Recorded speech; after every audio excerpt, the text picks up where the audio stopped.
আল্লামা মামুনুল হক তোমাদের কাছে একটি পয়গাম পাঠিয়েছে, বন্ধু হিসাবে বন্ধুর পয়গাম তোমাদের কাছে পৌঁছে দিতে এসেছি। আল্লামা মামুনুল হক এমন একটি প্রত্যয় গ্রহণ করেছে, আল্লামা জুনায়েদ বাবুনগরীর নেতৃত্বে নিজের শেষ দেহে অবশিষ্ট অংশ হিস্সা একটা টুকরা গোশতের কোন খণ্ড যেন কবর দেওয়ার জন্য কেউ খুঁজে না পায়, তার জন্য নবীর প্রেমে এমন একটা শাহাদাত যেন তার নসিব হয়, যেই শাহাদাতের পরে ওই শহীদের কবরের জায়গাও কেউ খুঁজে পাবে না।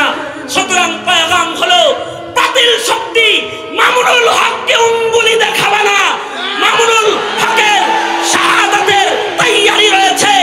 এই মামুনুল হকের ভক্তরা তাদের জিজ্ঞাসা করতে চাই, মামুনুল হক যদি জালিমের বিরুদ্ধে ময়দানে দাঁড়িয়ে ইশকে রাসূল আর ইশকে নবী নিয়ে কুরআন আর সুন্নাহর রাজকে কায়েম করার জন্য অথবা নবীর ইজ্জত খাতমে নবুওয়াত রক্ষা করার জন্য যদি শাহাদাতের পয়গাম নিয়ে যদি শাহাদাতের মঞ্চে গিয়ে দাঁড়ায়, তোরা শেখরা কি ময়দানে দাঁড়াতে প্রস্তুত আছিস তো?